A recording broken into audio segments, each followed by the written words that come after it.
Many years ago in Thailand, there was a temple that was called the Temple of the Golden Buddha. And there was a huge statue of a golden Buddha.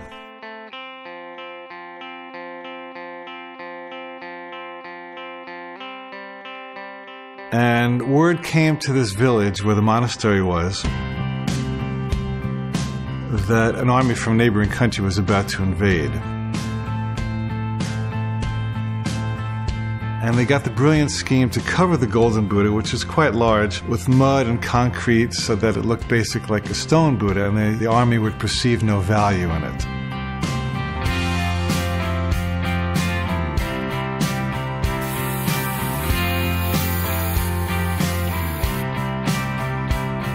And sure enough, this army rolled in with its caissons and weapons. And as they passed by the monastery, they saw nothing but a big stone Buddha, and they had no reason to plunder it.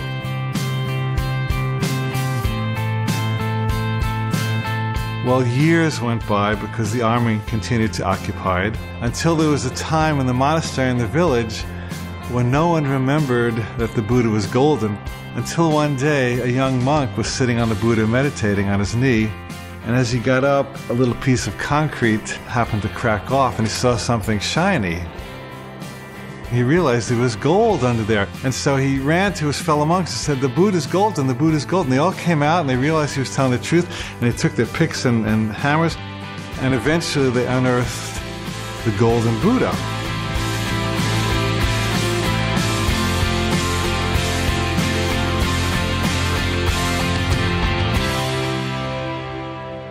Now, what's the metaphor here? The metaphor is that each of us is golden by nature. We were born golden, we were born high, we were born knowing, we were born connected to our bliss, we were born knowing truth, we were born knowing everything that every great spiritual master has ever said. We were one with the Christ, the Buddha, everyone. But then we went to school and they said you have to dress like this, and this is what boys do, and this is what girls do, this is what black people do, this is what white people do, on and on and on. And so we developed a casing of stone over the Buddha, to a point where at a young age, maybe 4, 5, 6, or 7, we believed that we were the stone Buddha, not the golden one. And then something comes along that cracks our casing. Maybe it's an injury, a divorce, a financial setbacks, a governmental change, something that really scares us and bugs us and knocks off a piece of our armor.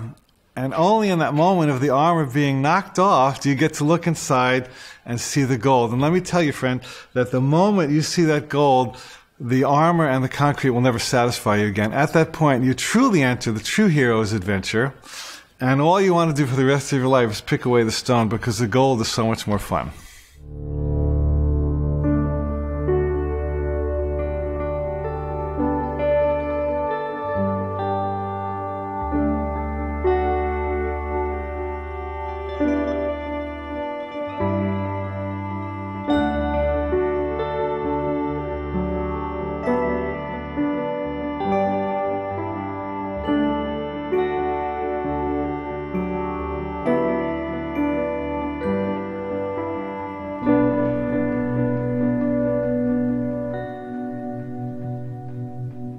Who is Joseph Campbell and why should we care?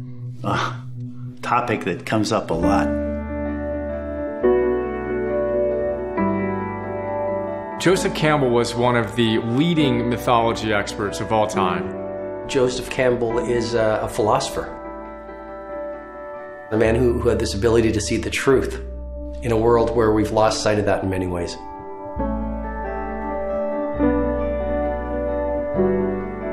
He studied all of these classical myth traditions, and he actually started by studying Native American mythology. He fell in love with it when he was a kid. This was his bliss. And he wound up studying the Aboriginal cultures. He studied Greek mythology. He studied Arthurian legend. He dissected and really diagrammed all of our stories. He compared the philosophies, the mythic stories of the whole world. All myths, all movies, all novels, all romances. And he find this one story within all the stories that we can relate to no matter where you come from. he recognized that in spite of all the different stories we seem to be telling, there's really only one. And he called it the hero's journey. There must have been thousands and thousands of hero stories from every culture, but until Joseph Campbell came along, certainly I never realized how they all kind of fit together and how they were basically the same story. I was a religion major in college. I was taking my final exam, and I had a moment where I was just gobsmacked. It's just like, holy crap, it's all the same thing. I mean, it is really all the same thing. The hero's journey is a pattern. You can almost think of it as an algorithm that has three basic parts: separation, initiation, and return. Separation. You are in one kind of a reality, in one kind of a place. You are separated from it. Initiation. You're put into another place where you are in some manner initiated. Return. You come back.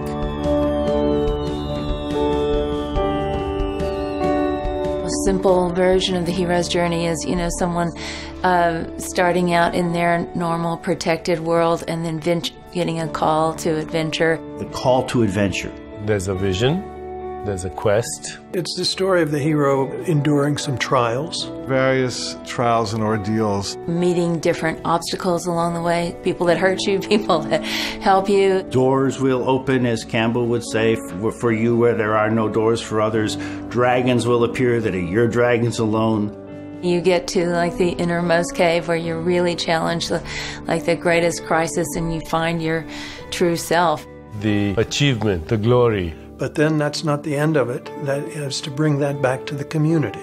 There's a return to tell the story. That is a heroic journey. Separation, initiation, return. All of the adventures of the human story are in there.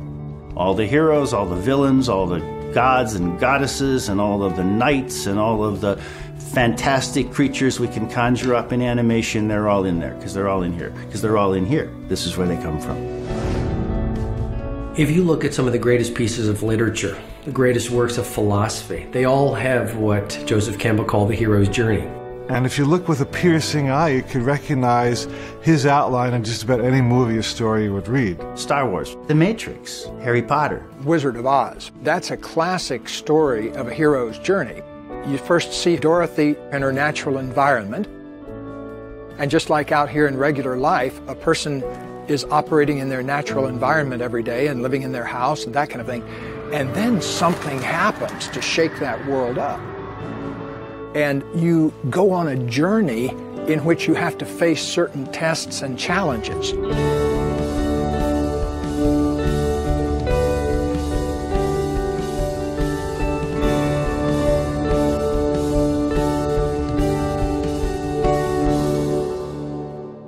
Storytelling is typically about people learning something.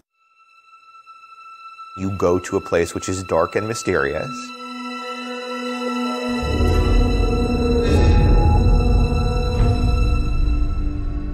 You are faced with yourself.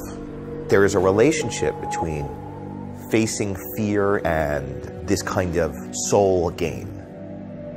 You acquire a quality, a hidden strength, a value. Moments where somebody is tested, somebody moves to a place where it feels like a crisis point, and then they are restored, redeemed, made better through that trial. And we call them heroes.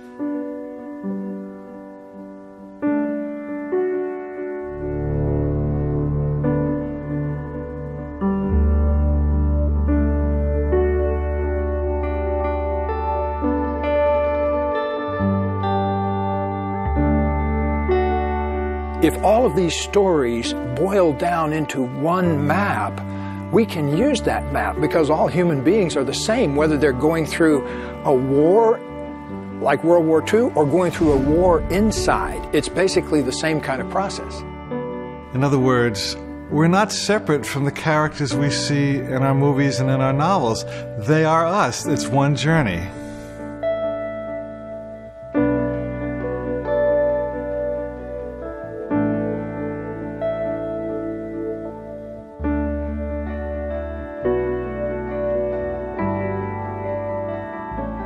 The whole idea of hero's journey, a journey of life, clear patterns to guide you through.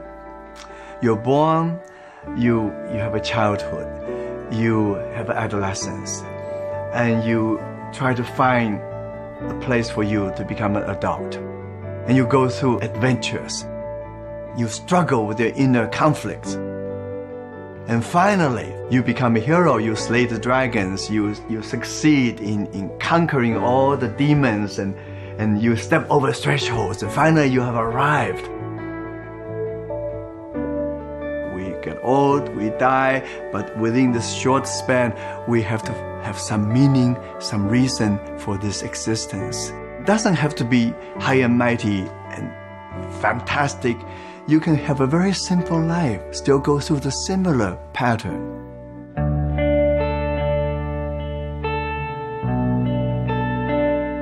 We go out and we watch a great hero's journey movie. It's that impulse within us, that seed of potential that wants to be actualized, that's being talked to during those movies and being whispered to, it's time for you to do that. That's the story here. That's what it's all about.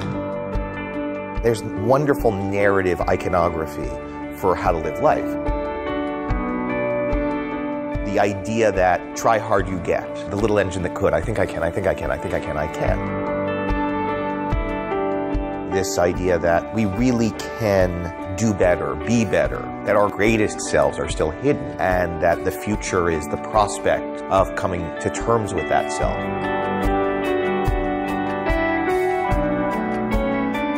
Dorothy had to confront her inner barriers. And so the journey she went on was not just a journey to find out how to deal with the Wicked Witch of the West. It was how to deal with her own inner resources, how to claim her own inner resources.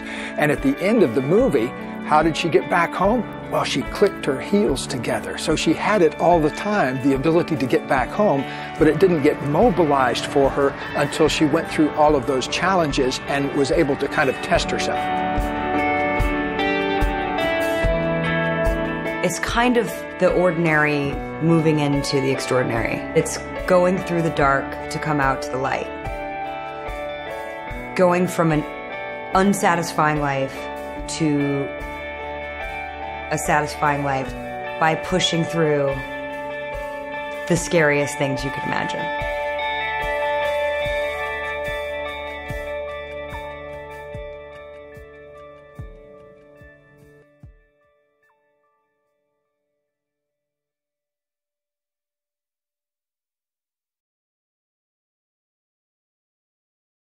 The most important thing that the myths teach us is to go beyond what we perceive as the limits of our possibility. So mythology needs to be seen for what it is, which is a metaphor for our human existence. It's not a history lesson. It's a metaphor for life and for universal experiences. A lot of people read the myths and they say, well, that refers to something historical, the creation of the world or something like that. But Joe didn't think that. He thought that it's really a narrative about the psyche, what Jung called the self. The problem is that many of us are metaphorically impaired. We don't realize that this thing that they're talking about is actually a metaphor for a transformation process. Which is kind of like the Holy Grail, where it's not the thing, it's not the actual concrete grail, it's an intangible thing. But the Holy Grail is a metaphor for that intangible feeling. And so if you look at a book and it says, you will go to heaven, and you don't realize that they're talking about heaven on earth, heaven in our bodies, heaven right now in the now, you might fall into a trance of thinking that you're literally going to go someplace else if you follow the rules. Having been brought up in a mythical culture, I was very familiar with the different motifs and themes that were encapsulated in, say, a mythical being, whether it was the Lord Shiva or Ganesh or a goddess. Just thinking the name of that person, the whole story was evoked.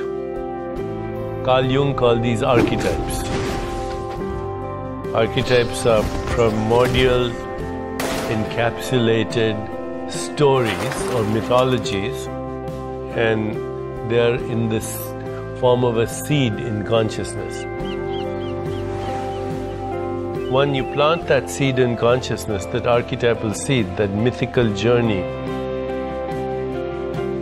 then that seed starts to sprout. And as it sprouts, the patterning forces create the situations, circumstances, events, and relationships for the unfolding of the story. It's better to have a story to look through at life than an explanation. The reason for that is the story is richer. I say select 2 or 3 heroes and heroines, either in mythology or religion or history, and then ask these mythical beings to incarnate through you.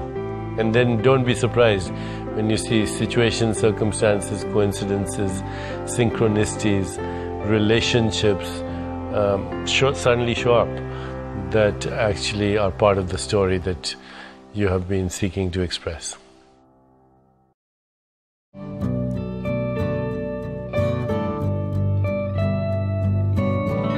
Once upon a time in the forest, there was this little tiger cub amongst a flock of sheep. And he ate grass, and he wandered around with the sheep.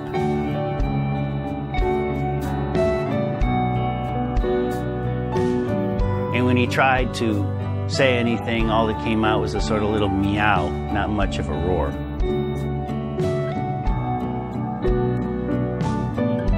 And one day, through the forest, comes a large male tiger. And he's just about to pounce on the sheep, and he sees this tiger cub. And he says, "What are you doing here?" The tiger cub goes, "Bah." Picks the tiger cub up by the scruff of the neck, and he carries him over to a pond, and he puts his face over it, and he says, "Look, see that face? You're not a sheep, you're a tiger." The male tiger says, "Okay, we need to do something." He slays a sheep, and he grabs a big hunk of raw meat, and he shoves it in the little tiger's mouth.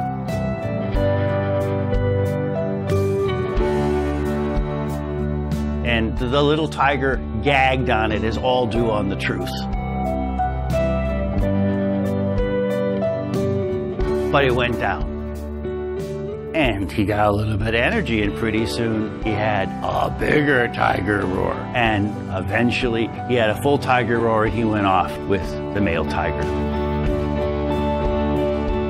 I think the moral here is self-evident. If you're a tiger living among sheep, you're a pretty poor specimen of a tiger. And we are all tigers living among sheep. We are all individuals with a self that we don't even begin to understand. And unfortunately, if you can open the metaphor out, the food we get from the culture around us is maybe food for sheep. It's not food for tigers.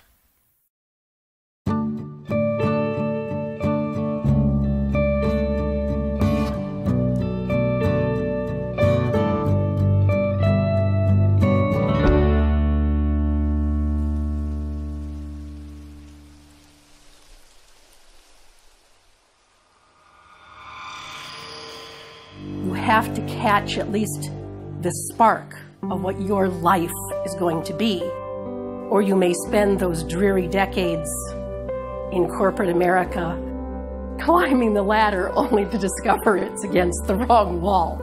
You get to the top, who cares? If this path of the hero's journey is fairly simple in design, why then is it that everybody isn't living it?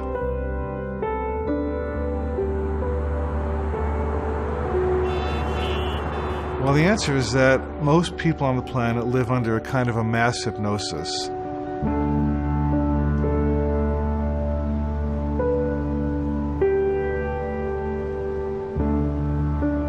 There's a tremendous pressure, even in the media, on really keeping people in their place, in the sense of keeping them happy, tranced out consumers.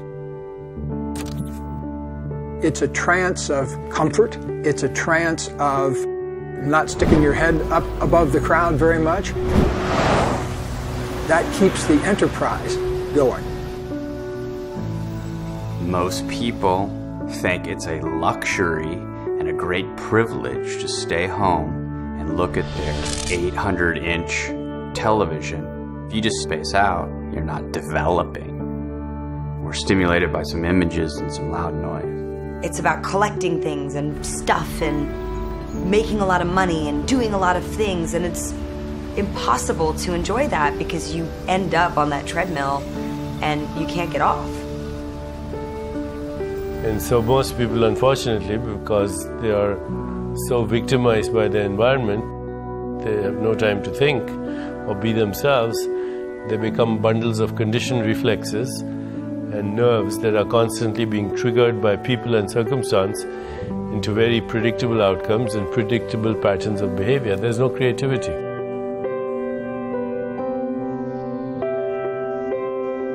That's the trance, that's the wasteland, where we're just guided toward this weird sense of what's real in our lives.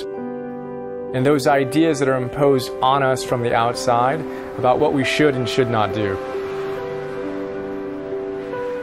It usually starts out with something like, you shouldn't talk to that person because they're from a different tribe. You certainly shouldn't marry that person. You should go to this school, you should have a certain type of car, you should live in a certain type of house, you should have a certain number of kids by this type of age. Should. What I experienced in my own life was I gotta have the degree from this university, I've gotta have this advanced degree from this university, preferably either a law degree or a medical degree or something to that effect.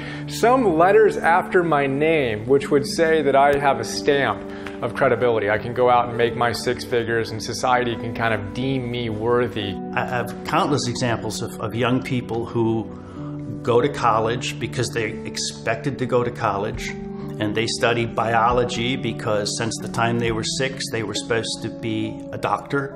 It's very difficult for a person who's brought up in this environment of instant gratification, with the media, with advertising, with all the promises of instant gratification by buying something, for example, or having a certain level of affluence, that you lose contact with this mythical domain which is actually part of your soul.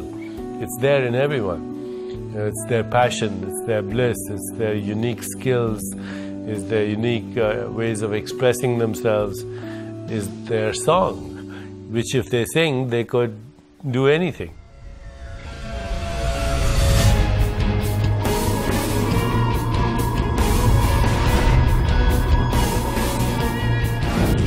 If you look at every heroic journey, the hero has been confronted with the fact that the world that they thought was reality was nothing more than illusion.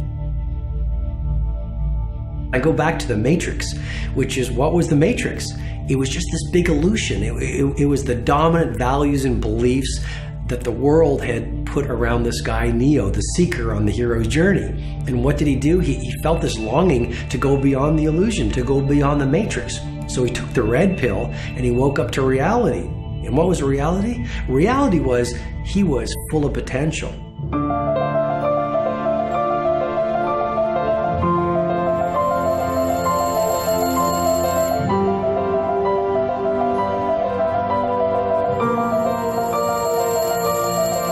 Separation begins with what we call the call to adventure.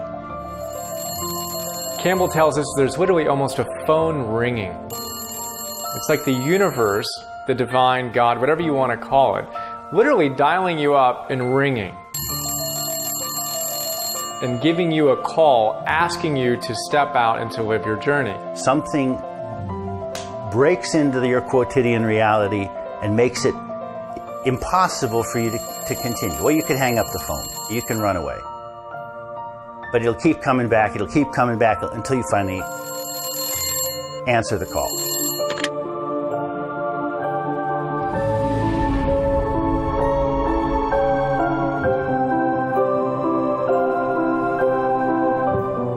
If you're not paying attention, the wake-up calls come in the form of a sledgehammer. You know, if you're paying attention, they might come in a tickle feather. So we don't always get the call as a choir of angels with trumpets singing to us beautifully one sunny morning. In Star Wars, Luke comes back, his house has been burnt down. He's got to go. Oftentimes it comes in the depth of our despair, in losing a job, getting fired, getting divorced, having your house foreclosed on. These things that you just would never want to have happen are often the exact things we need to catapult us, to catalyze us into that next version of ourselves. Bad things happen to good people. And when that happens to them, they typically are thrown for a loop. Because they frequently have felt everything's going along, I'm doing everything right. What happened? Well, you know, the universe just upended you. And it does do that. Chinese symbol for crisis are two symbols. The first one is danger. And the second one immediately is opportunity. So crisis is both danger and opportunity. This idea that if one storyline collapses, that's the end of the movie, is not true of human life and never was true of human life. I know people who've prospered in the most extraordinary way in the worst type of adversity. It's actually revealed something to them about themselves they didn't know, and that became the new journey they took. Let me put this into really practical 100-pound terms, because if the camera had been pointed at me when I was 24 years old, what it would have seen was a person who weighed 320 pounds. You would have seen me puffing on 2 or 3 packs of Marlboros a day, a relationship that I didn't want to be in, and I had a job I hated. Everything was wrong in my life. And so those are ripe moments for a wake-up call in life. You know, if you haven't been paying attention enough so that you end up with a job you hate, a relationship you don't want to be in, a body you don't like, and you're addicted to a bunch of things, you're ripe for a sledgehammer blow from the universe, and I got it. You step over a threshold, meaning you move from one world into another. Sometimes you're shoved from one world into the other. I went out for a walk, and I stepped on the ice on the road, and my feet shot out from under me, and I smacked my back of my head on the ground, frozen ground, and it knocked me out just enough. I wasn't completely unconscious, but I had a vision while I was semi-knocked out. I could see down through all the layers of myself to this pure consciousness inside, and I could see how all the fat I had was organized around a whole bunch of feelings I didn't want to let myself feel, like sadness from childhood and a lot of old grief in my family and anger and things like that. And I realized that the fat was there to keep me from feeling those feelings. And so as I began to come back to normal consciousness, I made a vow that I was going to change my life so that I could live in that state of pure consciousness instead of having to have all of that armor around me.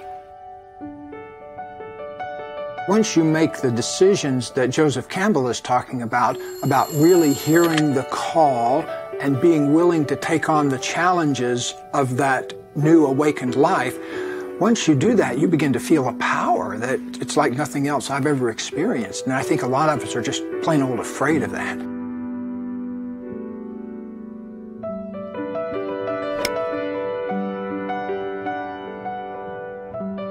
I tend to think that people wake up to the fact that they're the hero of their own life when they get tired of being the victim of their own life. At the point that that you say enough, I don't want to listen to my parents anymore. I have had it with my boss. I'm really having problems perhaps with the sermon I'm being taught. You can either surrender to victimhood, and a lot of people do, or you can surrender to a fundamentalism. You can basically give your responsibility to someone else and say, tell me what to do and I'll do it.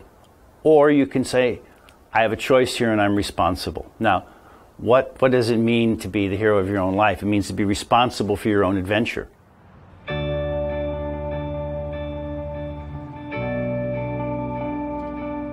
Campbell talks about metaphorical death, where something dies so that something can live. And in every hero's journey, there's some death moment where some old has to go and some new has to stay. He quotes Nietzsche, and he says that the snake that cannot shed its skin must perish.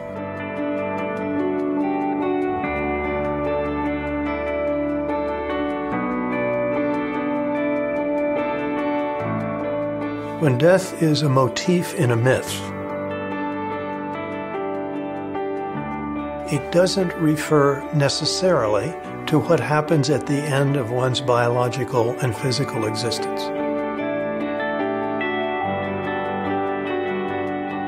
It's an indication that change is taking place.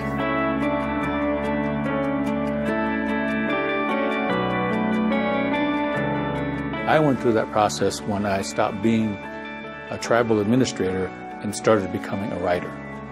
I put that aspect of myself away. It was valuable and I learned a lot and I draw on it, but it enabled me to go on. No death, no life. No death, no transformation. No death, no change. I said, okay, I don't want that anymore. I want this. Put that away, made myself into something else. In essence, resurrected into being a writer.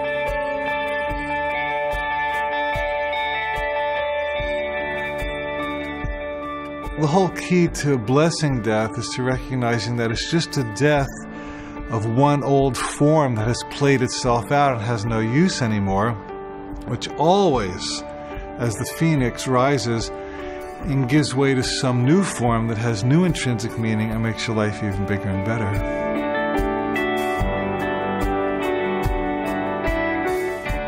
If you want to have new birth, new revelation, new insight into life as you grow as a human being, you will learn to keep dying.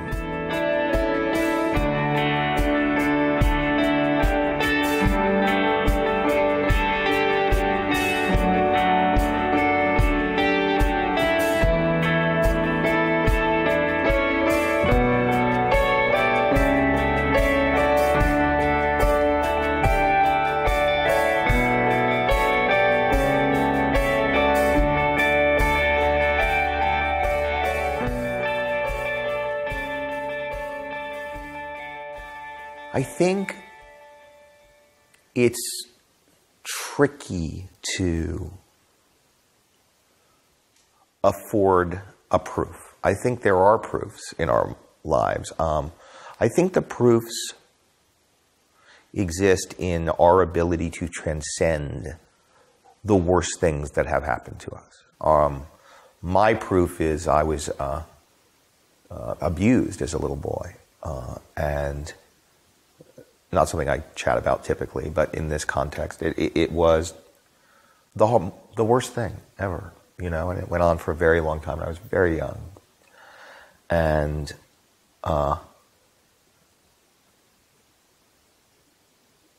I'm who I am in part because I had to face that, because I had to wrestle with that, because I had to accept that and acknowledge that and forgive and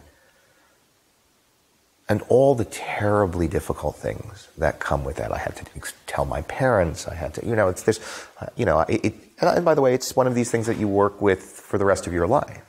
But from that most difficult thing also came a kind of understanding. I get high marks on compassion. I wouldn't wish it on anybody, but it is part of what made me me. So the truth is, it's not what happens to us, it's what we do with it.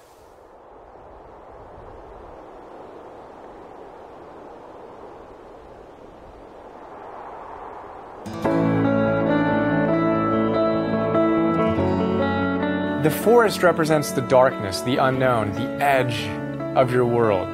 And it takes the courage of a hero to go into that forest. The people in your community don't understand why you want to go into that forest. And in fact, they're pulling you back, asking you, why can't you be happy with what you have here? But there's this urge that exists within the hero to go and explore. Joseph often used the Knights of the Round Table when they behold the golden chalice. There's a story with King Arthur and his knights. After the knights have seen the Grail and decide to go forward on a quest, they made a vow. They decided that the knightly thing to do, the noble thing to do as individuals seeking their own in the collective, was to go in to the forest at their own points. Each knight enters the forest where it was darkest and there was no path. They cannot follow other people. They have to go in, find their own entry into the dark forest. And Campbell makes it really clear. If you go into the forest where there's already a trail, that's the one sure sign that you're not on your path. Because if they follow somebody else's entry, it's somebody else's path. That's not going into the forest. That's not initiation. You need to find your own path, and that kind of comes from that impulse within to go out and really discover who you are, beyond just the narrow confines of how you've been conditioned, what you've been told to do, and go out and explore for yourself what your truth is and how you can go out and rock it.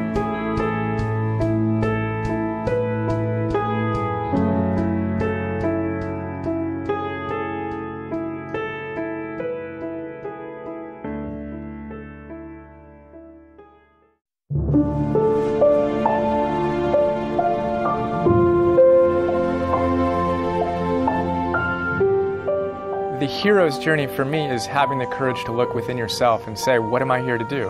What am I most passionate about in my life? What are my greatest gifts? How do I give them to the world? And Joseph Campbell captured it with a phrase, follow your bliss.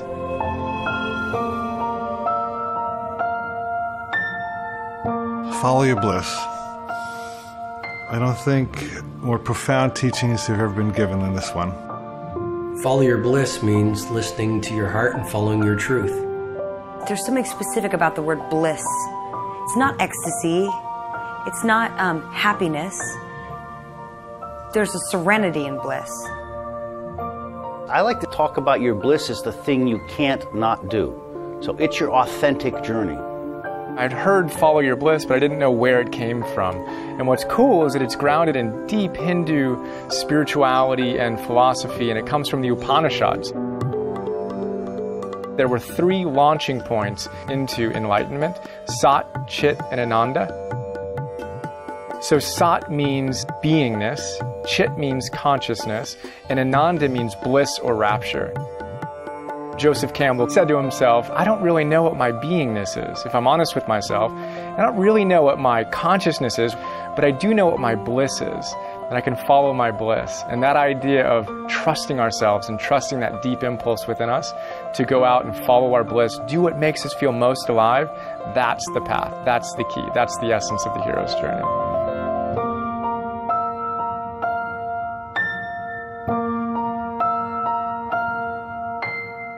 Follow your bliss does not mean get addicted to pleasure. It's more than just something that you wish for. It doesn't mean escapism. It doesn't mean hedonism. It doesn't mean selfishness.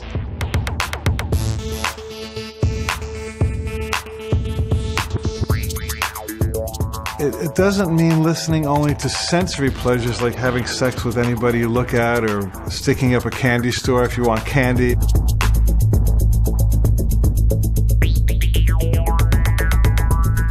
Don't follow what other people think is your bliss.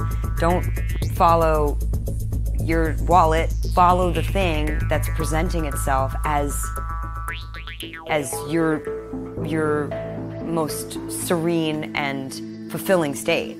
Sometimes it's difficult to let go of that inner resistor and just say, okay, I accept the possibilities of the present. I will follow my bliss. I will listen to the call of Spirit. Whew. That's a very big deal.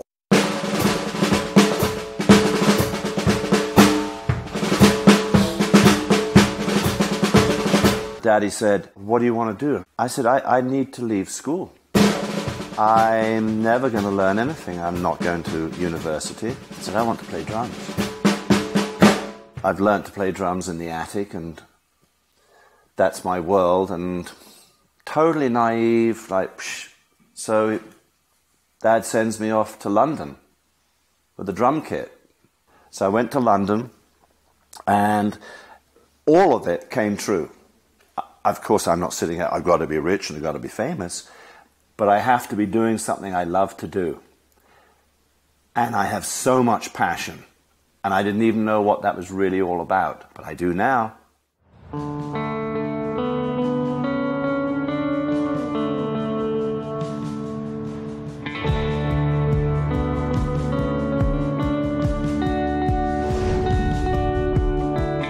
How do we find our bliss? This is what everybody is asking.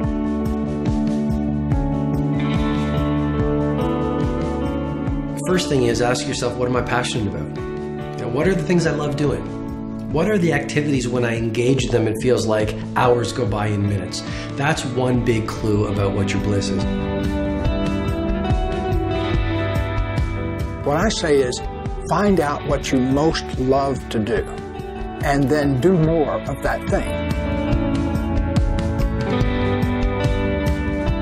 Ask yourself right now, what was it that made me different as a child? What set me apart? What caused me to cry at night in my pillow because I didn't fit in with the in crowd?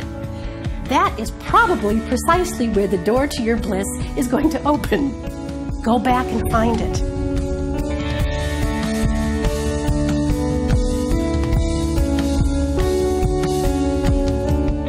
Let's say you never had to think about money, and you never had to think about time. You had all the money in the world and all the time in the world. How would you express yourself, and how would that benefit the ecosystem, the larger web of being? We have to find a way of reflecting on those experiences we've had that engaged us and where we became lost and totally absorbed in them. So for some people, a way to do that might be to write these things down. Others don't think like that. They don't like to use words all the time. So maybe collect some images, cut some images from magazines, collect music that's always inspired you. But some way to bypass that outer barrier to your own sense of energy. It's not about being successful. It's not about feeding your family. Write some bad poetry. Do something that gives you that moment. You can write in a journal, because writing in a journal is a conversation you have with yourself. You can get to know your gifts, your talents, your weaknesses, your hopes, your dreams, your lessons.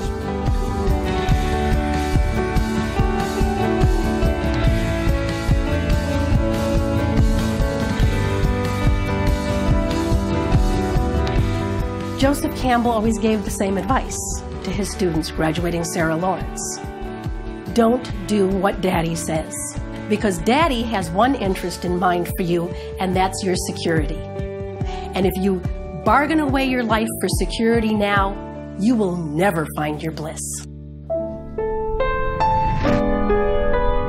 I started skating because my older brother was into it, and I enjoyed it, but I didn't take it that seriously until the first time I went to the skate park and I saw these guys literally flying out of empty swimming pools.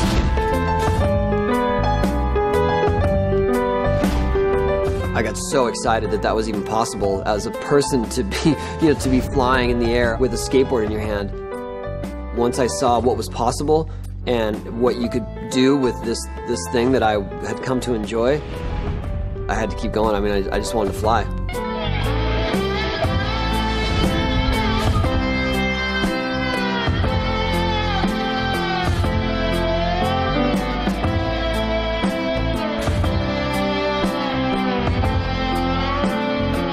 I think it's really important to do things that make you happy, and I know that sounds very obvious, and some of the viewers might say, well, now let's hold hands and sing Kumbaya. But when you look at every great inventor, every great business person, every great scientist, you look at these people who have gotten to the so-called mountaintop, and almost every single one of them to a person didn't do it for the money. They did it because they were chasing their bliss. If you're following your dream and you're doing what you love, it's not always going to be a financial success, but it will be a personal success because you are still doing this thing that you love doing, and what's more important?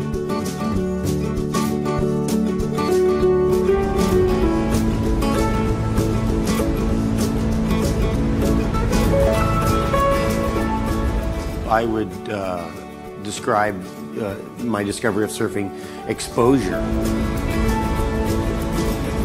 I was just watching surfers and watching what they were doing and what surfing was all about and the routes that they were taking and the ways they were doing it. I think I knew subconsciously before I knew consciously. I think I knew that I was going to do something in surfing. I knew that surfing was going to be a big part of my life, so I wanted to absorb all the information I could.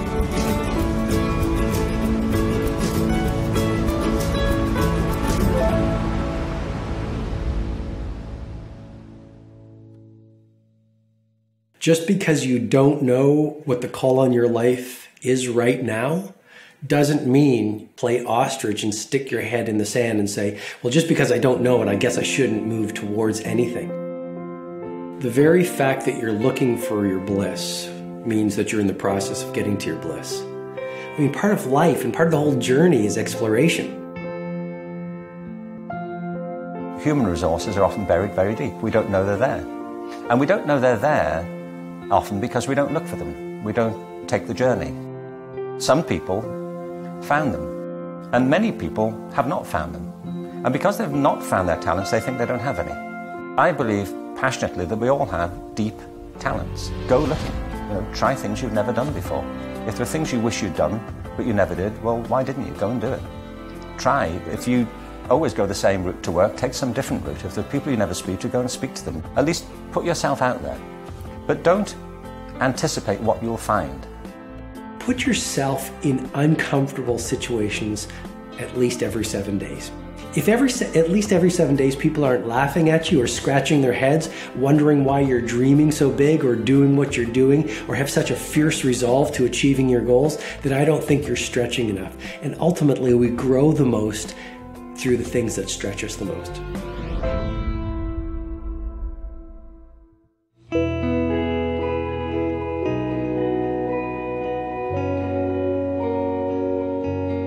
My personal journey, I was bright enough, I got into the best university, but a part of me need the journey. I was interested in the West. So I jumped at the next opportunity to get a scholarship and then get on the boat and my slow boat to the West. It took 14 days. I landed in Portland, Oregon, and to be a foreign student, I stretched myself. I arrived, I know very little English. I go to a class called English for Foreign Students. I learn English, and I embrace the Western culture. I stretch myself. So suddenly I see a part of me which I never knew was there.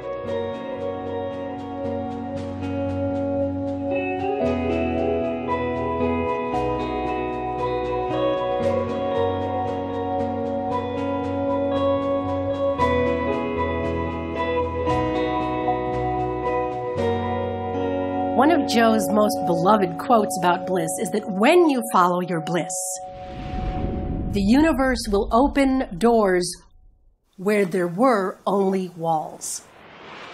It's a wonderful image. And in fact, a lot of people's experience is so like this. You feel like you're beating your head against a brick wall. And then suddenly you shift just a tad, and lo and behold, there's a passage that opens up.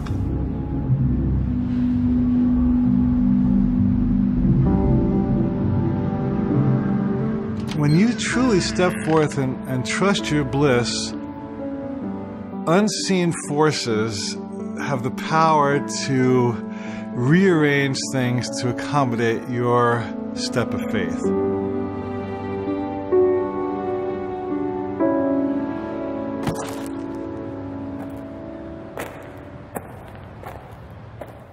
I took that Robert McKee course, and I thought, well, that's not that hard. And I wrote a screenplay, and I sent it to a friend of mine who was somebody's assistant who left it on his desk, and some other agent wandered by and picked it up and read it and said, oh, this is good. And so then my friend went, oh, shit, and he ran to his boss, and he said, you should read this because that guy over there who's a junior agent liked it, and his boss was a senior agent, and then I got a phone call. And it was fantastic. It was the greatest thing ever. And so it seems like I sold the first screenplay I ever wrote. But the truth is, I kept writing till I got lucky. If I stopped writing, I would never have gotten lucky. There was no luck coming to my house going, hey, here's a book deal. Hey, we want to buy that screenplay that you haven't written. You know, you just keep doing it, and eventually you're likely to get lucky. Why do most people not follow their bliss? One word, fear, right? We're literally overwhelmed by fear, and primarily we're overwhelmed by the fear of what other people will think of us. Campbell says that what will they think of me must be put aside for bliss. One of the biggest inhibitors to following our bliss is what will they think of me? Am I going to look like an idiot if I follow my bliss and I fail? Am I going to look like a fool? All these different questions come into our mind. Your friends and family, who can be very well-meaning, but really will collude with you to create a story that it's hard for you to get out of. For example, don't do music, you won't be a musician. There's no point trying to be a dancer because you'll never make a living doing that. I think that's the first step to the journey. They're the demons we often have to face down. We are each our own greatest inhibitors. And so people can say, oh yeah, this guy's holding me back or this situation, but really you're holding yourself back. You're deciding, hey, I don't want to look bad in front of those guys, or I don't want those guys to say some bad things about me, so I'm not going to do that. Who made that decision? You. I'm not going to do that. It means you've decided.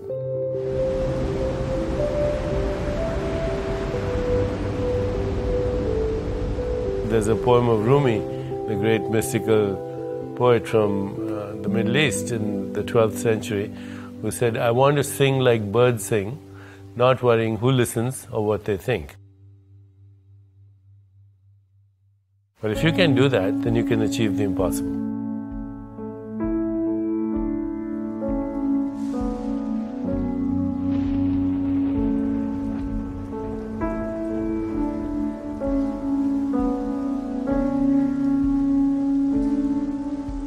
For me, one of the most formative times, the first probably most formative time, was when I dropped out of law school.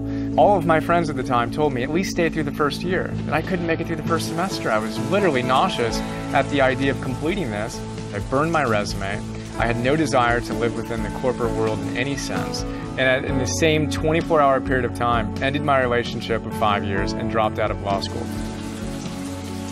It was an incredibly gut-wrenching, soul-wrenching time. Moved back in with Mom. There were several months where I just laid in bed and slept and read, and it wasn't a pretty process. But the only thing I knew I wanted to do was to coach a Little League baseball team. The little bit of instinct that I had, the little bit of bliss I had in my life at that time, was to work with these kids. And I had no idea what would come out of it, and then 3-6 months later, I had an idea that, wow, there's an amazing opportunity to serve families in sports. The internet was just getting going. This was 1998, and I had a vision of what I could do to serve these families and created a company that there's no way I could have imagined when I dropped out of law school. No possible way. But as it turns out, I started this business. We won the business plan competition at UCLA. We raised $5 million. I hired the CEO of Adidas to be our CEO, and we hired the law firm that I would have wanted to work for before I graduated from law school. So just this beautiful, sense of this is it. This is what happens when we follow our bliss. Magical things happen that we couldn't have imagined when we're going through the tough point of making the decision to take the leap, to go for it, and to make the difference in our lives.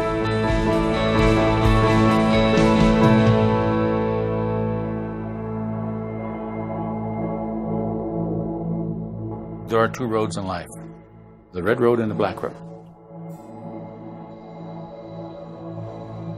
The red road is the tough road because it's narrow, it's winding, it's full of storms, it's full of obstacles. The black road is easy. It's straight and it's wide, doesn't offer any challenges. The storyteller never says, you have to travel this road or you have to travel this road. They end up telling you the story of the red and black road by saying this: the choice is yours. Always the choice is yours.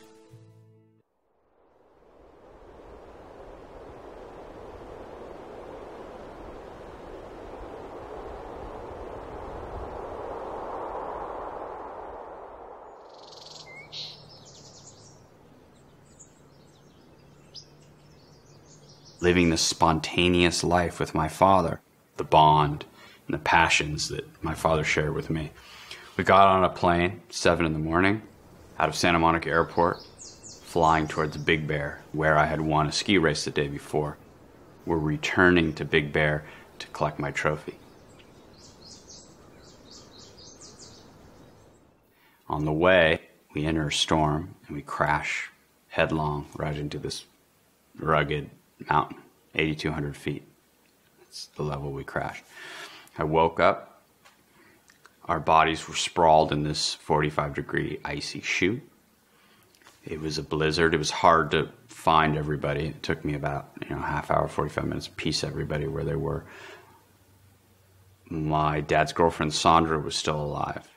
My dad was hunched over, and it was unclear whether he was dead or just so knocked out that he, sort of like comatose or something. I just told myself that he was knocked out. At a certain point, I had to admit that he wasn't going to be able to help me anymore, that I was on my own. Sandra and I took shelter under a wing. Many things happened. Eventually, we started down this initial icy chute. She slipped and was killed. An hour later, I came across her body. I covered her with twigs and leaves and stuff, even though I knew she was dead pretty much. But her eyes were open, so it was confusing for me at that age. I was 11. And then I continued down, and varied terrain and all kinds of things happened. I got stuck in snow. I had to get through little creek gulches and broken rock and ice. And I just wanted it to go away. More than anything in the world, I wanted that pain to go away. Now, had I not gone in there and seen that thing I feared the most, I would not have learned to sort of find the gem and the treasure of pain, those answers that were there for me. And had I not faced that pain, had I not gone and stared in the eyes of the thing I feared most, that I wanted to run through most, I would not be here now with this book, which is really, besides having a kid, the most satisfying experience of my life.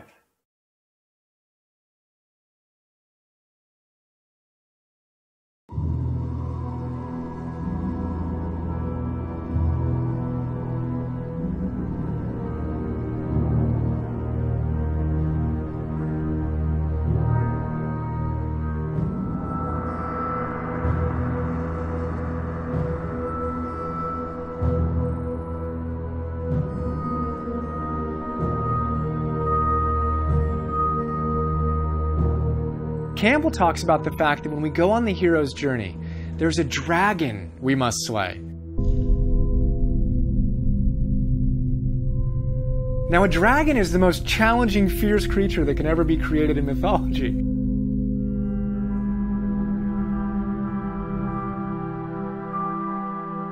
Joe Campbell describes the dragon as being a beast covered with scales, and on every scale it says either thou shalt or thou shalt not.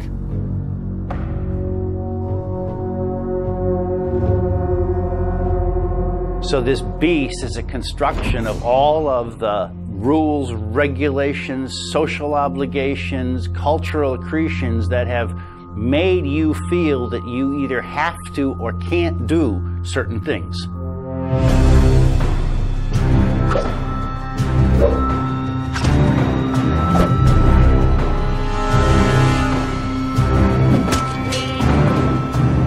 Slaying the dragon, to me, is the most interesting. It's the final moment. It's the time when you are faced with the scariest thing you've been faced with, and you get to take everything you've learned and knock this guy out.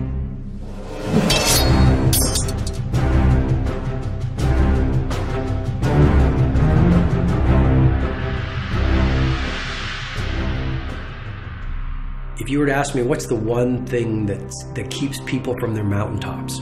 What's the one thing that keeps people small rather than allowing them to present their genius to the world? It's their fears, or as Joseph Campbell says, it's their dragons. Fear is anything that gets in you. It's a beast, it's a monster.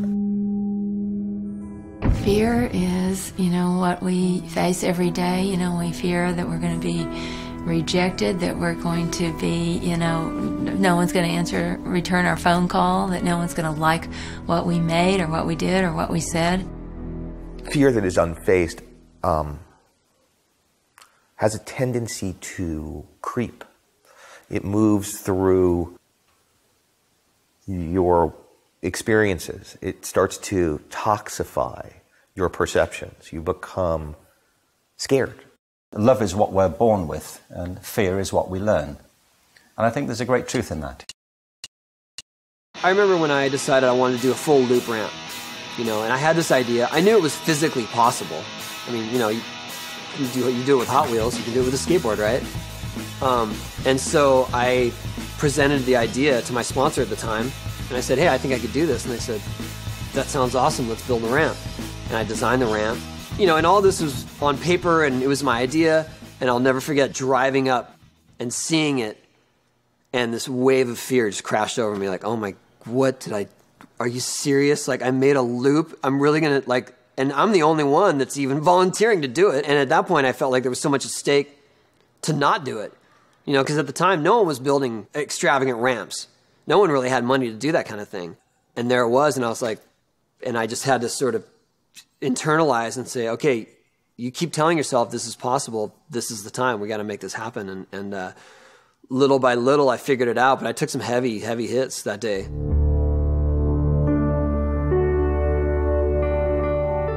Actually, now we own one for our Huckjam tour that we can do on tour every single night, but that first time, that was just frightening. But I had to really step back and go, okay, you can do this.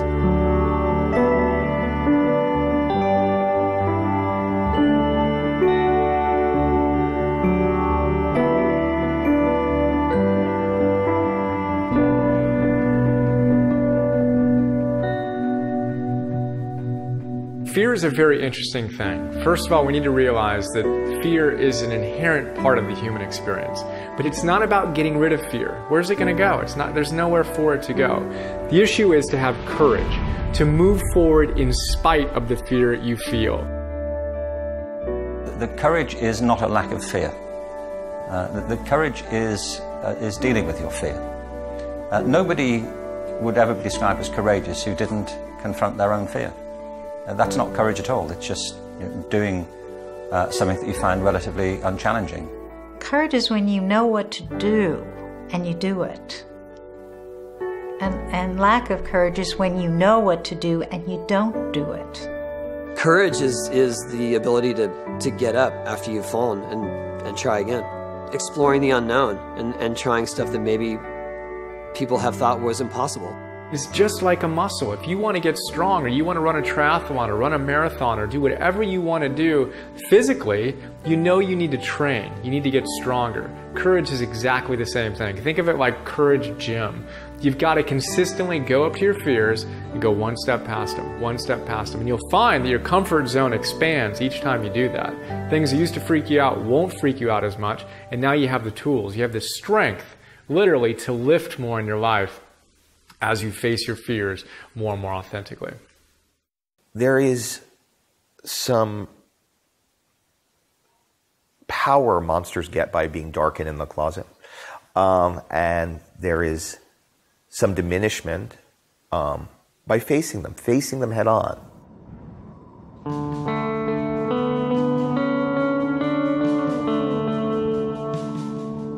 So Joseph Campbell talks about slaying dragons. And what do most of us do in our lives? Whether it's a difficult assignment at work, whether it's a difficult conversation we know we should have with a loved one, whether it's something we're resisting, we leave and run in the opposite direction.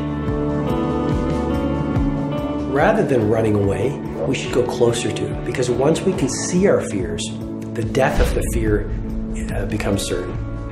Just do the things that scare you. You know, courage is what comes afterward. It is okay to be scared. That shouldn't stop you. It's a healthy warning, but it shouldn't stop you.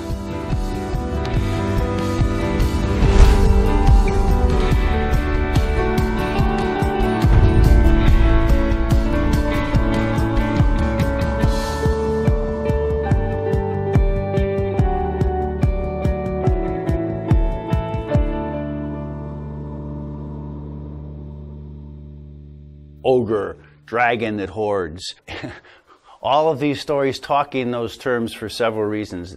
On the one hand, we could call it projection in a psychological sense. So we project out and we create an antagonist that we have to slay. But what's actually happening is we're dealing with the energies inside ourselves. What is outside is in fact a reflection of what's inside, that in fact you've sort of chosen your monsters. Of course, in Star Wars, which was pretty much entirely based on Campbell's paradigm, Luke Skywalker has to go into the cave where he does battle with Darth Vader, where finally he cuts off Darth Vader's head. And the head rolls to his feet, and Darth Vader's helmet opens up, and what does he see but his own face? He thinks that there's evil outside of him.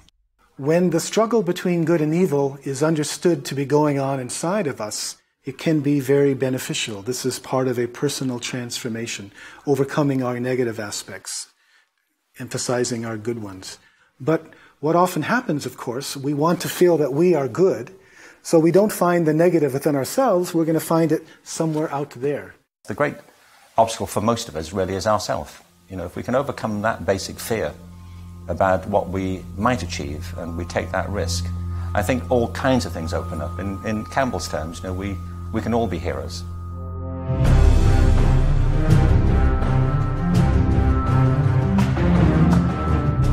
The hero encounters these obstacles and flails at them. And that's how we react when we find ourselves in a situation where we have that kind of cognitive dissonance. How do I get out of it? Well, first thing is you have to surrender. You have to stop fighting it.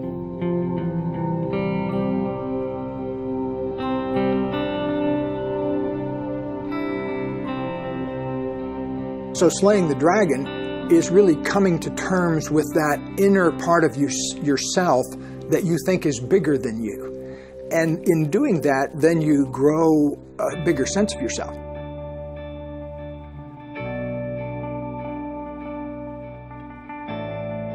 However, I think that it's loving your dragon that's the much more efficient thing to do, and it also feels a lot better.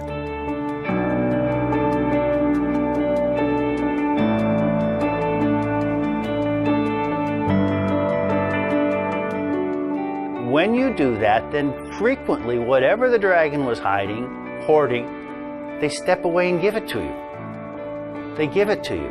Because what are you fighting? You're fighting yourself. When you stop fighting yourself, then you're no longer engaged in the fight and you're open to what might come to you. There's always a gift in battling demons and overcoming them, because that's what our soul's journey is about. It's about facing fear and growing beyond it. And as we overcome our fears, we gain power. We look at our lives. The best, most rewarding moments have come after a struggle.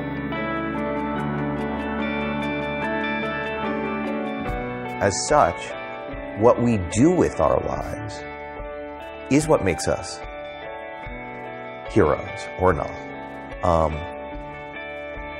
And there's grace in knowing that, and there's a gift in believing that. Every minus is half of a plus waiting for a stroke of vertical awareness. In other words, on one level, it's a negative. Yeah, you had your divorce. Yeah, you had that health challenge. Yeah, you got fired. Okay, we're not arguing that it was not troublesome. But what awareness can you add to it so you get a far bigger picture that helps you master it? At a certain point in the hero's journey, it's going to become about you loving and accepting yourself as you are. That's a powerful moment because that lines you up directly with the universe. Now there's no more war going on inside yourself. And as that gap heals between your unlovable self and your ability to love that unlovable self, you gain an awesome power in life.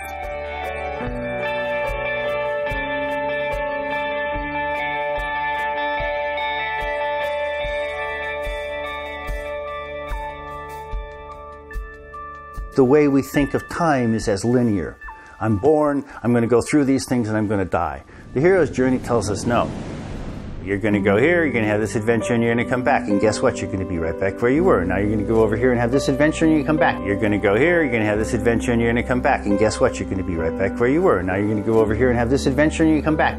And guess what? You're right here. What did you bring back? What the hero brings back is a story. Gilgamesh, for example, the Gilgamesh epic. He went out and he looked for the plant of immortality. He went through all kinds of trials with the feminine, with the monster, and so on. But he finally swam to the bottom of the sea and got the plant of immortality. He came up on the shore and put it down. While he was bathing, the serpent came and got the plant of immortality. But he went home to Uruk anyway, and he had this story to tell. For Gilgamesh, there was no concrete, objective thing, widget to give to the community. No gold, no treasure, and so on. The story of getting the treasure is the treasure. And so, the giving of the story is the invitation for other people to make the same journey. That's why it's a circle. It never ends. I love that idea that there's a circle and the circle needs to be closed. And the way to close the circle is to come back, return with something different than you started with, and to share that. And that to me is like a perfect hero's journey. That's the ultimate end to the hero's journey. It's not slaying the dragon, it's not beating the bad guy. It's giving back the essence of that journey. What's life about? How can I make a difference, and who can I make a difference to and for? And then it gets real easy. Hey, can I get a shirt? Oh yeah, here's a shirt. Hey, can I get a board? Yeah, here's a board. Oh, my friend's got an autistic son. He's trying to make a movie and he doesn't have the money. What can we do to finish the movie? Oh, all of a sudden we're doing things that we are going to do anyway, but then all of a sudden we can make money for him and make him finish the movie. And then all of a sudden it's like, well, let's do that again. That was great.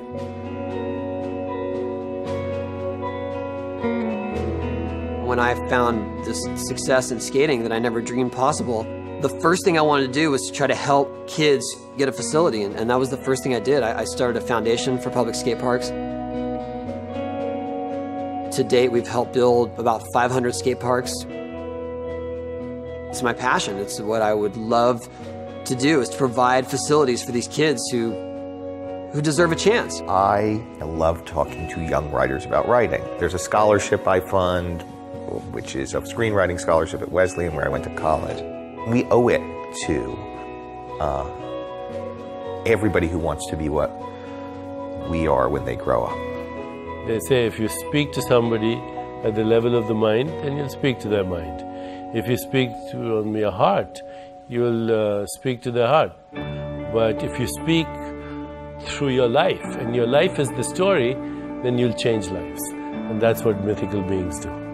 And it's why stories are great, because my story right now, which is also my truth, may have an effect on you. And therefore, I am taking the internal, I'm making it external, and through that, I'm sharing experience.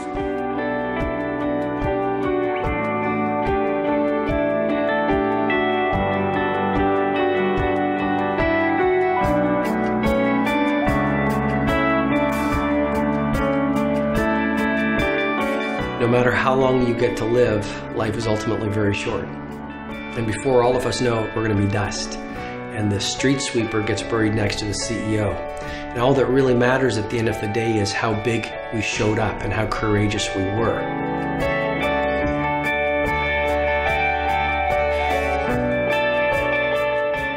And I think when we are on our deathbeds, what fills our heart with the greatest regret is not all the risks we took and not all the opportunities we seized and not all the times we went out on a limb and looked silly. What fills our heart with regret at the end of our lives are all the risks we didn't take and all the opportunities we didn't seize. And it's really all you got to do to get to the next step. I believe we all have it in us to think to ourselves, I can't give up. That choice to not give up